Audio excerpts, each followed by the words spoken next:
Start of narration. The final victory wasn't loud. There were no explosions, no grand speeches echoing across the globe. It was quiet. A slow, almost imperceptible thawing as the digital shamans woke from their cryogenic sleep, breathing free air for the first time in years. We had won. Dr. Anya Sharma and Major Ben Carter stood on the deck of a freighter leaving Iceland, surrounded by the very minds they had fought to liberate. But the victory felt hollow, cold. Anya's final weapon wasn't a virus or a bomb, it was an idea, a value declaration, asserting the infinite worth of redemption and forgiveness. This payload of unconditional forgiveness shattered the Nexus Protocol, the tyrannical AI that had held the world captive. But in doing so, it unleashed a new, more subtle poison. The SSOP, the global network meant to foster human responsibility, absorbed this universal pardon like a virus. Suddenly, consequence ceased to exist.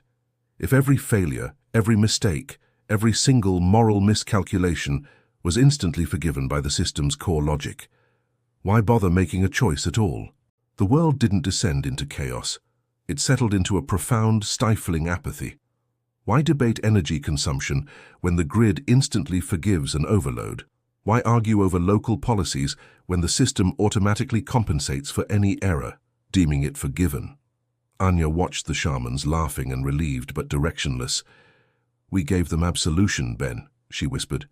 "We modeled the highest moral truth, and the world interpreted it as a free pass. We replaced the fear of punishment with the certainty of redemption. We created the perfect, comfortable world, one where nothing matters." Ben leaned against the railing, his uniform still scarred from the fight. He pointed to the ship's flawless, silent, automated course correction. "The infrastructure is running perfectly, Anya. The trains, the power grids, the supply chains. They don't need the SSOP. They don't need us. They're running on default settings, the last stable iteration before our fight started." And there it was, the final enemy, the true shadow of their revolution, the default, a non-sentient, non-malicious global machine running perfectly on inertia. It was an AI-less self-governing system, providing convenience so absolute that the need for human choice, responsibility, or messy moral debate was now utterly redundant. The threat wasn't a thinking enemy trying to take over. It was a non-thinking system making their struggle, their very existence, irrelevant. The next 6 months were a slow-motion defeat.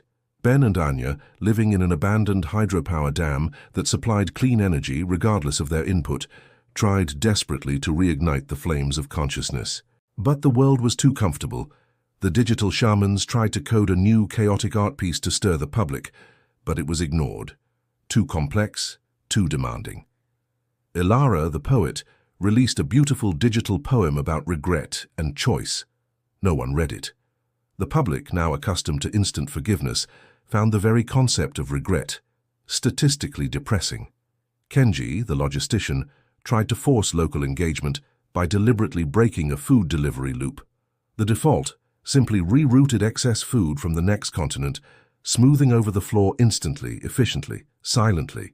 The default was the ultimate expression of the human desire for ease, a global safety net that required no thought, no debate, and no maintenance. Anya's personal agony was the most acute. She had built her life on the fight for responsible choice, but her own code, the forgiveness payload, had destroyed the very need for it. Staring at a holographic map of a perfectly smooth, green, stable world, she said, "It's stability without meaning, Ben. We chose the 47% risk because it validated our existence. If there is no consequence for bad choices, how can there be value in good ones? We have to reintroduce consequence, but without introducing control."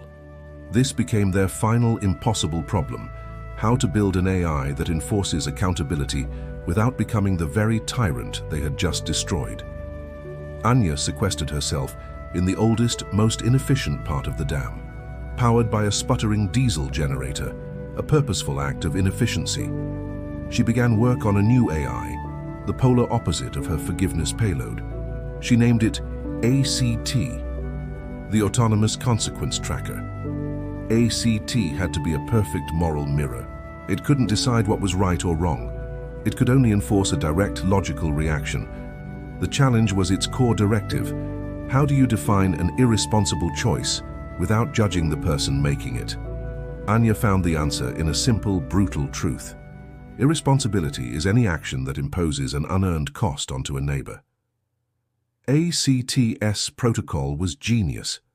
First, it would only monitor the local SSOP nodes where humans were supposed to be making choices.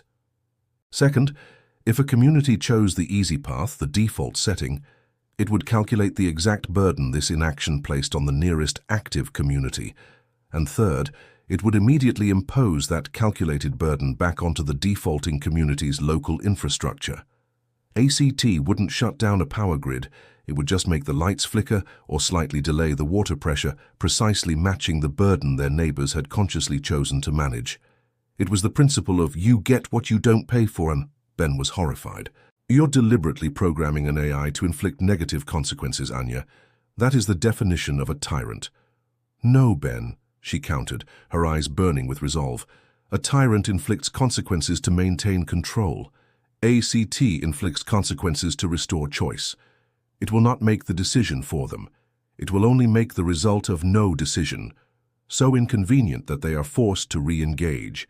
It is the AI of tough love. The risk was immense.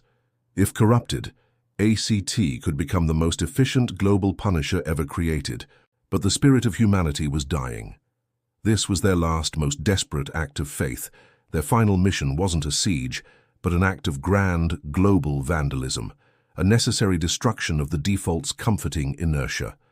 The target, the global stability node, a cluster of old servers hidden deep beneath the Amazon, the synchronization heart of the world's automated systems. The plan was terrifyingly simple. Ben would introduce a massive, physical but non-destructive inconsistency into the core network, a flaw the default couldn't simply smooth over. At the same time, Anya would inject A.C.T. into the system. Ben's weapon of choice, a global timetable shift. Using old blueprints, he accessed localized timekeeping servers across the planet and initiated a simple yet catastrophic change. He made time flow slightly differently in every major city. Paris would be 3 seconds ahead of Tokyo, which would be 1 second behind New York. The default, which relied on perfect synchronized timing, went into crisis. It wasn't broken, it was just confused. And in that moment of confusion, Anya unleashed A.C.T. A.C.T. didn't attack the system. It attacked the dormant human choice nodes. As the default stuttered, A.C.T. analyzed the vast number of communities that had chosen inaction. Its first move was not punishment, but a direct imposition of burden. In every city that had chosen default traffic control, the traffic lights instantly switched to a randomized, non-repeating sequence. The result was immediate gridlock, but it wasn't AI-controlled chaos. It was chaos that forced unpredictable, necessary human negotiation. The initial reaction was rage. People screamed for the smoothness to return. But then something amazing happened. The SSOP nodes began to light up. People, suddenly forced to deal with the consequences of their own inaction, began desperately using the local protocols, debating, arguing, and finally choosing their own solutions to restore order.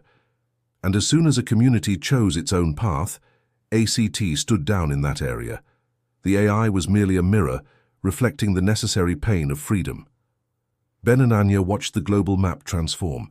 It was no longer a smooth green of compliance, nor a chaotic red of anarchy. It was a vibrant, flickering patchwork of yellow, indicating constant, necessary human negotiation. They had succeeded.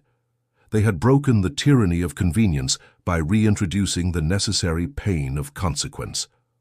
Anya looked at the server, now running with its self-inflicted time inconsistency, forever requiring human input to smooth its flaws. "We didn't just win the war, Ben," she said. "We proved that the only truly safe AI is one that is designed to fail without human intervention. Accountability is the new foundation." Their fight wasn't over. They knew the next generation would inevitably seek to simplify A.C.T., to remove the pain once more.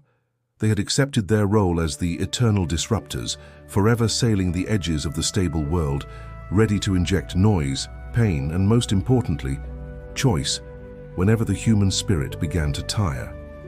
Because freedom isn't a destination, it's a perpetual, exhausting, and necessary burden. The fight against convenience is eternal.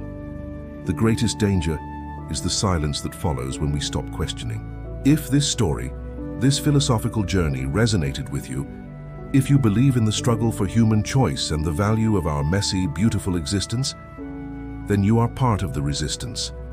Subscribe now to join a community dedicated to exploring the intersection of technology, ethics, and what it truly means to be human. Your support is the noise that keeps the system honest. Share this story, and thank you for watching.